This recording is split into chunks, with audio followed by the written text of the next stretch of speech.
आंगनवाड़ी बहनों के इतिहास में ऐसा शायद पहली बार हो रहा है कि कोई भी न्यूज़पेपर है जो आंगनवाड़ी बहनों के विषय में पूरे पेज में लिखा है, यानी कि एक पूरा पेज आंगनवाड़ी बहनों के लिए है। आइए आपको उसके बारे में पूरा डिटेल से बताते हैं। पेज आपकी स्क्रीन पर दिख रहा होगा। शुभम संदेश नामक न्यूज़पेपर है, उसमें ये बातें लिखी गई हैं। बातें सबसे ऊपर ही लिखी गई है कि सेविका सहायिकाओं का दर्द। उसके बाद देखिए लिखा है बेबसी। कोई परिवार की ज़रूरतें पूरा करने के लिए कर्ज उठा रही है तो किसी को गिरवी रखनी पड़ रही है ज़मीन।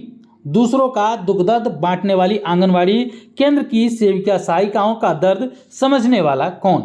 बहुत ही बड़ी और सच्ची बात लिख दी गई है कि जो दूसरों का दर्द समझती हैं, दूसरे के बच्चों का पालन पोषण करती हैं, दूसरे के परिवारों को देखती हैं, समझती हैं, उनके परिवारों को कौन देखेगा, उनकी समस्याओं को कौन सुनेगा, उनका घर कैसे चलेगा। हम खबर को पूरा पढ़ के आपको पूरा विस्तार से बताएंगे, मगर उससे पहले हम ICDS न्यूज़ टीम की तरफ से तथा देश के सभी आंगनवाड़ी बहनों की तरफ से शुभम संदेश न्यूज़पेपर को तहे दिल से धन्यवाद करते हैं, शुक्रिया करते हैं कि उन्होंने इतना सराहनीय कार्य किया है। हमारी आंगनवाड़ी बहनों के दर्द को इतनी प्रमुखता के साथ लिखा गया है कि इसके लिए हम पूरी टीम को बहुत बहुत धन्यवाद देते हैं। आइए देखते हैं कि कौन कौन सी महत्वपूर्ण बातें इस पूरे खबर में बताई गई हैं। तो यहाँ पर कुछ आंगनवाड़ी बहनों से बातचीत भी की गई है उनकी टीम के द्वारा। लिखा गया है कि शुभम संदेश की टीम ने जानी बेबस सहायिकाओं और सेविकाओं की व्यथा।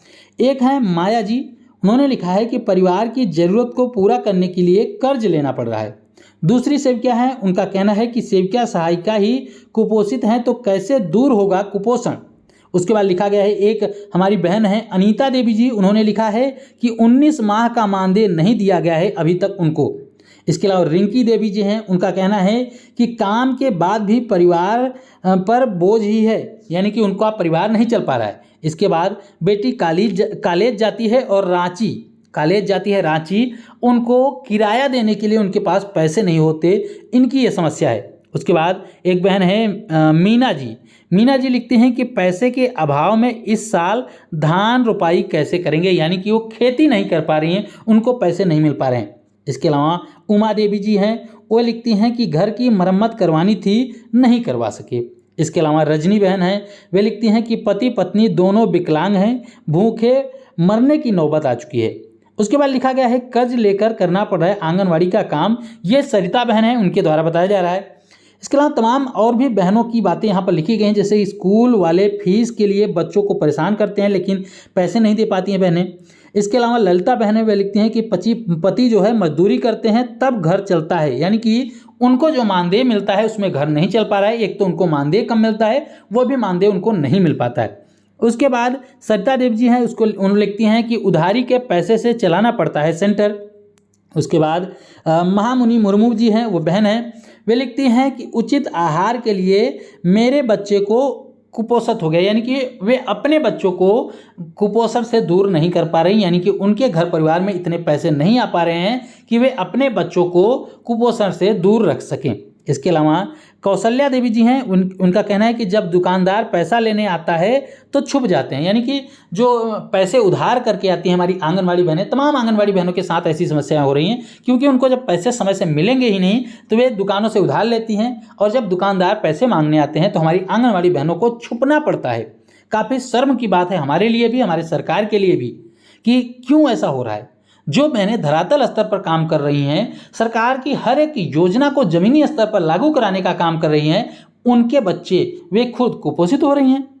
बहन है मरिया जी, उनका कहना है कि ज़मीन गिरवी रखकर दुकान को बकाया चुकाया गया उनके द्वारा। इसके अलावा तमाम और भी बहनें हैं, जैसे कर्ज लेकर सेंटर चलाना पड़ रहा है, पैसे के अभाव में करा पा रही हैं बच्चों को इलाज, अपने बच्चों का इलाज नहीं करा पा रही हैं। मंत्री विधायकों को मिलता है समय पर वेतन, हमें क्यों नहीं मिलता। ये हमारी एक बहन है, उनके द्वारा कहा जा रहा है कि मंत्री और विधायकों को समय से वेतन मिलता है और ज़्यादा मिलता है, तो हमको क्यों नहीं। उसके बाद बहन उर्मिला देवी जी हैं, उनका कहना है कि मानदेय मिलता है तब कर्ज चुकाते हैं, यानी कि जब मानदेय मिल जाता है 2 महीने 4 महीने में, तब जाके वे कर्ज चुका पाती हैं। इसके अलावा तमाम और भी बहनों के बयान यहाँ पर लिखे गए हैं कि दर्द बयां करते हुए रो पड़ी हैं बरकाना की सेविका सुशीला देवी। बोलती हैं कि उधार लेकर 2 जून की रोटी का कर रहे हैं इंतजाम, आखिर कैसे खर्च चलेगा। 2005 से आंगनवाड़ी केंद्र चला रही हैं, 1000 रुपये महीने लगता है किराया और 9,000 रुपये बकाया है बच्चों की फीस, यानी कि 1,000 रुपये किराया जो आता है वो, इसके अलावा बच्चों की फीस बकाया है। उन तमाम ज़रूरतों को हमारी आंगनबाड़ी बहन पूरा नहीं कर पा रही हैं। इसके अलावा और भी बहनें हैं, जैसे कि पहले तो दुकान से उधार मिल जाता था, पर अब तो दुकानदार भी पैसे मांगता है, यानी कि जब ज़्यादा उधारी बढ़ जाती है तो हमारी बहनों को भी परेशानी का सामना करना पड़ रहा है। इसके अलावा टूटे फूटे कमरों में रहती हैं। कर्मी देवी जी हैं और सुनीता जी, उनका बयान है कि वे टूटे फूटे कमरों में रहती हैं, अपने घर की मरम्मत नहीं करवा पाती हैं या फिर अच्छे मकानों में नहीं रह पाती हैं। उसके अलावा बताया गया है कि दूसरे के घरों में काम करके चला रहे हैं परिवार, यानी कि हमारी आंगनवाड़ी बहन हैं, आंगनवाड़ी का काम भी करती हैं, उसके बाद उनको पैसे नहीं मिल पाते, इसकी वजह से उनको दूसरे घरों में भी काम करना पड़ रहा है।